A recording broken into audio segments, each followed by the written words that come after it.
Hello guys, आप सभी का स्वागत है आपके अपने यूट्यूब चैनल पर। और रेलवे की जो जीडीसी एग्ज़ाम है तो उससे संबंधित जो महत्वपूर्ण निर्देश है तो वो आपको सबसे पहले देख के जाने हैं।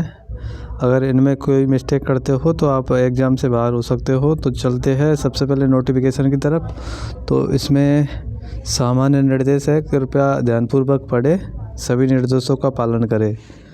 उम्मीदवार को ई कॉल लेटर नियंत्रक कार्यालय प्रभारी द्वारा विधिवत हस्ताक्षरित कार्य मुक्त सह फोटो पहचान पत्र मूल फ़ोटो आईडी प्रस्तुत करने पर ही परीक्षा में बैठने की अनुमति दी जाएगी।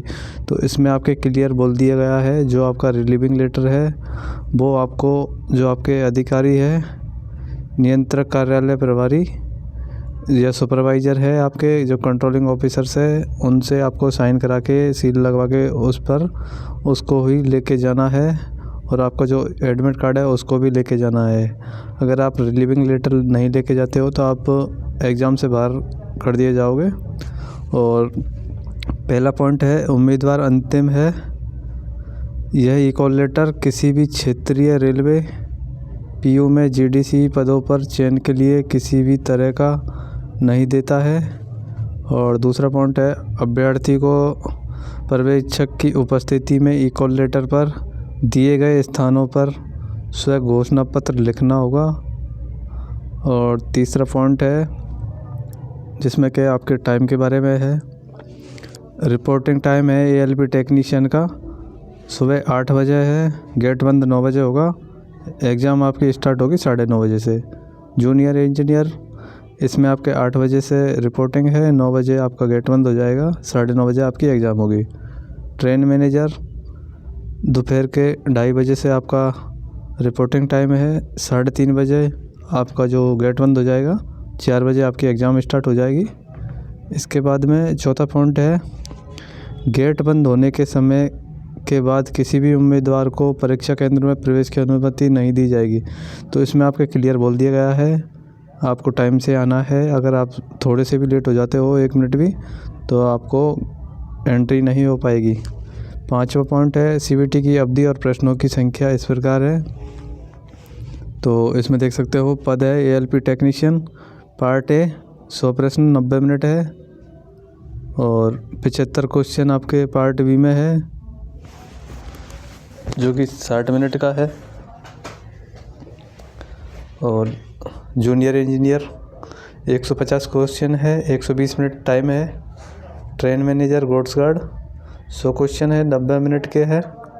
ये आपके सिलेबस है जो देख सकते हो।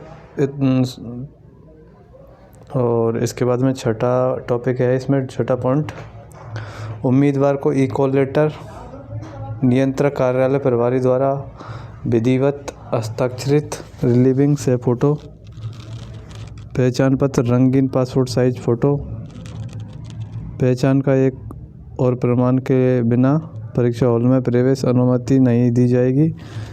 आईडी प्रूफ की फ़ोटोकॉपी की अनुमति नहीं है। तो इसमें आपके बोल दिया गया है, आपके पास एक आपका जो ओरिजिनल आईडी कार्ड होना चाहिए, जैसे Aadhaar card, PAN card, voter ID. तो इसकी फ़ोटोकॉपी मान्य नहीं होगी, ओरिजिनल चाहिएगा। और इसके बाद में 7वां पॉइंट है, उम्मीदवार को ई कॉल लेटर में बताई गई तारीख और समय पर केवल नामांकित केंद्र पर सीवीटी के लिए उपस्थित होने की अनुमति दी जाएगी। जो आपका सेंटर है वहीं पर आपको एग्ज़ाम के लिए एलिजिबल हो। 8वां पॉइंट है, परीक्षा केंद्र तिथि समय में बदलाव के लिए यदि कोई अनुरोध हो तो वह विचार नहीं किया जाएगा। तो आपके जो परीक्षा है उसमें कोई भी बदलाव नहीं होगा किसी भी प्रकार का। अगर आपकी कोई भी इमरजेंसी आती है तो भी आपको इसमें कोई बदलाव की संभावना नहीं है। 9वां पॉइंट है, बायोमेट्रिक्स उपस्थित ई कॉल लेटर एकत्र करना आदि जैसी सभी औपचारिक पूरी करने के बाद ही परीक्षा शुरू होगी। आपके ई कॉल लेटर चेक होने के बाद में ही परीक्षा शुरू होगी।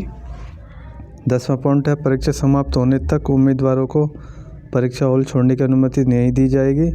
परीक्षा समाप्त अभ्यर्थियों को अपने स्थान पर ही बैठे रहना है। इसमें क्लियर बोल दिया गया है, आपको जब तक एग्ज़ाम क्लियर नहीं कंप्लीट नहीं हो जाती तब तक आप हॉल से, एग्ज़ाम हॉल है उससे बाहर नहीं जा सकते। 11वां फ़ॉन्ट जिसमें आपके देख सकते हो बैग, किताब, नोटबुक, पेन, पेंसिल, सिक्के, घड़ी, कैलकुलेटर, मोबाइल, पेज, हेडफोन, ये जितनी भी डिवाइस है उनको सख्त मना है और ये आपको लेके नहीं जानी है। अगर आप पकड़े जाते हो तो आपके ऊपर कार्रवाई होगी। तो ये जितने भी है इनको लेके नहीं जाने हैं। और 12वां फ़ॉन्ट आप देख सकते हो, उम्मीदवार को ई कॉल लेटर की रेलवे प्रति पर्यवेक्षक को सौंपनी होगी। उम्मीदवार की प्रति अपने पास रखनी होगी जिसे सत्यापन के समय आवश्यकता होगी। तो ई कॉल लेटर है उसमें आपके जो प्रति है वो आपको दे दी जाएगी। एक पार्ट उसमें से आपको एक दे दिया जाएगा जो कि आपके डॉक्यूमेंट सत्यापन के समय काम आएगा। और उम्मीदवार को परीक्षा केंद्र हॉल में उपस्थित रेलवे अधिकारी द्वारा जारी निर्देशों का सख्ती से पालन करना है। आरआरबी/आरआरसी के पास किसी भी अभ्यर्थी या के समूह की परीक्षा रद्द करने, पुनः परीक्षा करने, स्थान है बदलने, तिथि बदलने का आदेश देने का अधिकार सुरक्षित है। यही कॉल लेटर केवल उस पर निर्दिष्ट परीक्षण तिथि समय के लिए मान्य है। और सीबीटी के लिए आते समय उम्मीदवार को आवास की व्यवस्था स्वयं करनी होगी।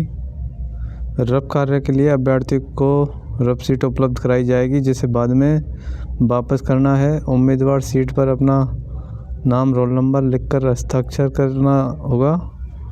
17वां फ़ॉन्ट है, उम्मीदवार अंग्रेजी या हिंदी जो चुनी गई आपकी परीक्षा में लैंग्वेज है, एक भाषा में आपको किसी अंतर अगर आता है कोई भी प्रश्न में तो आप अंग्रेजी भाषा मान्य होगा उत्तर। नेगेटिव मार्किंग होगी, प्रत्येक गलत उत्तर के लिए 1 अंक काटा जाएगा और प्रत्येक सही उत्तर के लिए 3 अंक दिए जाएंगे।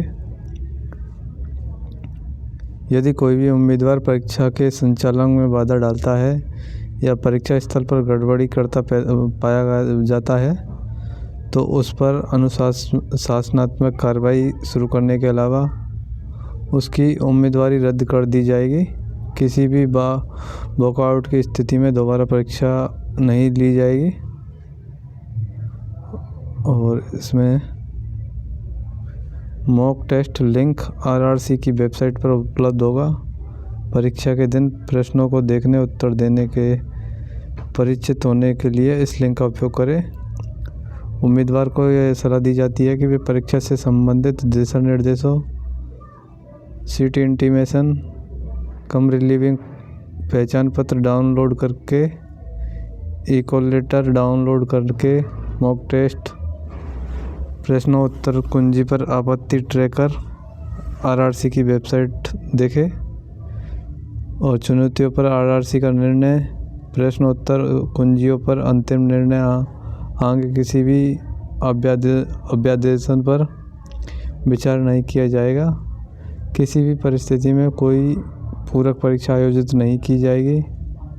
उम्मीदवार को सलाह दी जाती है कि वे परीक्षा से पहले अपने परीक्षा केंद्र और उसकी पहुंच का पता लगा ले, परीक्षा के दिन समय पर केंद्र पर पहुंच सके।